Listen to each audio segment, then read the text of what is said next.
उड़वर उलगम வேட்டியில் உதயம் உதயம் வேட்டிகள் ஷர்ட்டுகள் ये हमारे देश का आदमी அப்படின்னு கத்தா தான் தெரியும். மோடி பேசுறது ஒரு யூஸ்லெஸ் ஒரு நல்லது. சும்மா உங்கள் ஒப்பீனியன் சொல்லுங்கள். அதாவது இதுதான் சொல்லணும்னு கட்டாயம் கிடையாது. மக்களுக்கு தான் சொல்லணும்னு நீங்கள் சொல்லலை. எனக்கு வேண்டாம், பிஜேபி பற்றி இன்ட்ரெஸ்டே இல்லை. அவங்களுக்கு ஓட்டு போட மாட்டேன். அவங்கள பற்றி வேண்டாம், ஒப்பீனியன் வேண்டாம். மோடி என்னவோ சொல்லியிருக்காராம பெண்களை பற்றி இது தாலியை இது பண்ணி முஸ்லீம் அது தப்பு தானே அந்த வார்த்தை, அது பேசக்கூடாதுல்ல. அவரும் ஒரு தாய் வயிற்றுலேருந்து வந்தவர் தானே. புதிய தலைமுறையில் ஜூன் 4 எலெக்ஷன் ரிசல்ட்டை பாருங்கள். லீவு போட்டு கறிக்குழம்புலாம் வச்சுக்கின்னு இந்தியா ஜெயிச்சிச்சின்னு சொல்லி சந்தோஷமாக குடும்பத்தோடு கொண்டாடுங்க. புதிய தலைமுறையினர்களுக்கு வணக்கம். இந்தியா ஃபுல்லாக மக்களவைத் தேர்தல் 7 கட்டங்களாக நடக்குது. அந்த வகையில் முதற்கட்ட தேர்தல் வாக்குப்பதிவு வந்துட்டு தமிழ்நாடு உள்ளிட்ட 21 மாநிலங்கள் நடந்தது. இன்றைய தினம் ஒரு 88 தொகுதிகள், அதாவது ஒரு 13 மாநிலங்களில் தேர்தல் நடக்குது. அடுத்தடுத்த கட்டங்களாக எங்கெங்கே தேர்தல் நடக்குது, தமிழ்நாட்டு மக்கள் இந்த செய்திகள்லாம் கவனிக்கிறாங்களா இல்லையா, பிரதமர் மோடி ராகுல் காந்தி உள்ளிட்டவருடைய பரப்புரையெல்லாம் கவனிக்கிறாங்களா, அதை பற்றி அவங்களோட ஒப்பீனியன் என்ன, என்னைக்கு எலெக்ஷன் ரிசல்ட் அப்படின்ற பல கேள்விகளை மக்கள்கிட்ட கேட்டு தெரிஞ்சுக்கலாம் வாங்க.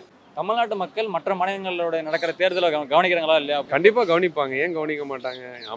அமைதியான முறையில் நடந்த மாநிலம் இது. ஃபஸ்ட்டு தமிழ்நாட்டில் எந்த ஒரு இதுவும் பண்ண மாட்டாங்க. மக்கள் நல்ல அரசியல் இருக்கணும்னு எதிர்பார்ப்பாங்க. நெக்ஸ்ட் அவங்க வேலை அவங்க பண்ணுவாங்க. எல்லாம் வந்தார் வாழ வைப்போம் சென்னைன்னு சொல்கிறாங்க பார்த்தீங்களா, அது உண்மை. இது இங்கே இருக்கிறது. மற்ற மாநிலங்கள்லாம் பார்த்தப்போ சில பேர்லாம் பார்த்தீங்கன்னா வன்முறை பண்ணுறது சில இடத்துலலாம் நடக்குது. அது தமிழ்நாட்டில் கண்டிப்பாக கிடையாது. ஏன்னா நல்ல பாலிடிக்ஸ் பண்ணுறாங்க, நல்லவங்க இருக்காங்க, நல்லபடியாக இருக்கும். அடுத்த கட்ட தேர்தல் எந்த மாநிலத்தில் நடக்குது? இப்போ ஆந்திராவில் நடக்குது, நாளைக்கு கேரளாவில் நடக்குது சொல்கிறாங்க, இன்னைக்கு நடக்குது. அப்புறம் பெங்களூரில் நடக்குது. அது என்ன நடக்குதுன்னு எனக்கு தெரியாது, அது மக்கள் கையில் இருக்குது. அடுத்தது கேரளாவில் இன்னைக்கு முடியுது இல்லை? இன்னைக்கு கேரளா உட்பட ஒரு 13 மாநிலங்கள் முடியுது. 13 அடுத்து எப்போ தெரியலையா? இது கேரளா தெரியும், பக்கத்தில் இருக்கு. கரெக்டாக தெரியல நமக்கு. ஓட்டு போட ஊருக்கு போனதுக்கே எதுக்கு போனதுனே தெரியாத போயிட்டு வந்தோம் ப்ரோ, அவ்வளோதான். இல்லை அதெல்லாம் எனக்கு தெரியாது, எதுவுமே நமக்கு ஐடியாவே இல்லைண்ணா. இன்னைக்கு ஐடியா இல்லை. சரி, ஏன்னா உண்மைக்கு இல்லைண்ணா, எனக்கு ஐடியாவே இல்லைண்ணா. நமக்கு தேவையில்லாத விஷயத்தில் தலையிடுறது இல்லை. போயிட்டு வாங்க. ஓட்டு போட்டிருப்பீங்களா? நான் போட்டாச்சுண்ணா. நம்ம வேலையை நம்ம பார்த்தாச்சு, அவங்க வேலையை அவங்க பார்க்கட்டும். போயிட்டு வாங்க. அடுத்து எங்கே தேர்தல் நடக்குது அப்படின்னு நான் பார்ப்பீங்களா? நான் பார்க்க மாட்டேன். இந்த ஸ்டேட்டில் எலெக்ஷன் அதை பற்றிலாம் எனக்கு எதுவும் தெரியாதுங்க. நாங்கள் ஓட்டு போட்டோம், என்ன பண்ணாலும் நாங்கள் கஷ்டப்பட்டு சாப்பிட்டாதான் சாப்பாடு எங்களுக்கு. இந்த டிஎம்கே வருது, ஏடிஎம்கே வருது, பிஜேபி வருது, பாஜக வருது, எது வந்தாலும் எங்கள் கஷ்டம் நாங்கள் சாப்பிட்டா மட்டும்தான் எங்களுக்கு சாப்பாடு. நாங்கள் உழைப்பு, எங்களுடைய உழைப்பு மட்டும்தான். எந்த கட்சி வந்தாலும் என்ன பண்ணாலும் பண்ணதான் போகிறாங்க. நாங்கள் நினைக்கலாம் வித்தியாசமாக ஓட்டு போட்டால் அவங்க வந்தால் அவங்க நம்ம ஏதாவது பெனிஃபிட் பண்ணுவாங்க அப்படின்னு நம்ம நினைக்கலாம். ஆனாலும் அவங்க வந்தாலும் பண்ணுறது தான் பண்ண போகிறாங்க. மேலே இருக்கிறவங்க செய்யணும்னு நினச்சாலும் கீழே இருக்கிறவங்க அதை செய்யணும்ல, அது அவங்க ஒத்துப்பட்டு வரணும்ல. ஆனால் அவங்க எங்களுக்கு செய்கிறாங்களா இல்லையான்னு எங்களுக்கு தான் தெரியும். பிரதமர் மோடி ராகுல் காந்தி இவங்களோட பரப்புரை எல்லாம் கேட்பீங்களா? கேட்போம், ஓரளவு கேட்போம். ரீசெண்டாக அவங்க பேசுனது 2 பேரும் பேசுனது ஒரு பாயிண்ட் உங்களுக்கு ஞாபகப்படுத்த? இல்லை, எல்லாமே 2 பேருமே தலைவர்கள் தான். 2 பேருமே இந்தியாவை க்ரோத் பண்ணணும்னு தான் பார்க்குறாங்க.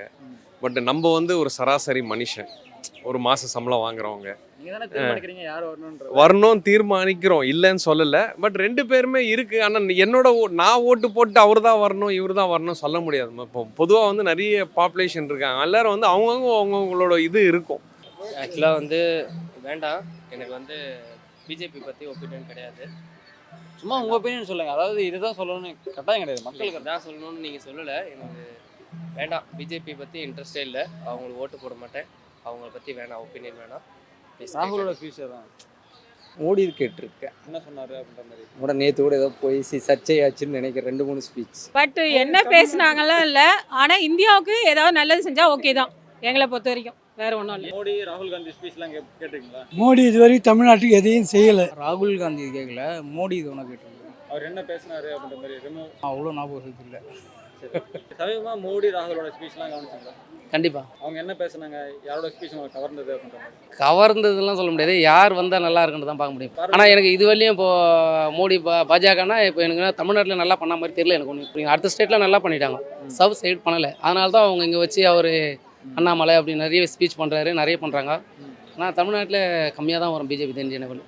இல்லை இதில் நான் யாரும் கவனிக்கல ப்ரோ. ஏன்னா மோடி பேச வேண்டியது, ஏன்னா கண்டிப்பாக நம்ம பக்கம் யாரும் மோடி வரப்போகிறது இல்லைன்னு கன்ஃபார்மாக தெரியும். பிரதமர் மோடி ராகுல் காந்தி ஸ்பீச்லாம் கேட்பீங்களா? ராகுல் காந்தி நல்லா பேசுவார். மோடி பேசுறது வந்து ஒரு யூஸ்லெஸ் போல நல்லா ஹமார் தேஸ் கா ஆத்மி அப்படின்னு கத்தா தான் தெரியும்.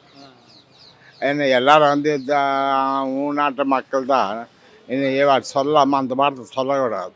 மோடியோட ஸ்பீச் பார்த்துருக்கேன். ரீசெண்டாக அவர் பேசுனது என்னன்னு சொல்ல முடியுமா? இது பேசினாரு ஞாபகம் இல்லை, ஆனால் மோடியோட பேச்சு எல்லாம் நிறைய கேட்டிருக்கேன். மோடி என்னவோ சொல்லியிருக்காராம பெண்களை பற்றி ஏதோ தாலியை இது பண்ணி முஸ்லீம்கிட்ட, அது தப்பு தானே அந்த வார்த்தை, அது பேசக்கூடாதுல்ல. அவரும் ஒரு தாய் வயிற்றுலேருந்து வந்தவர் தானே.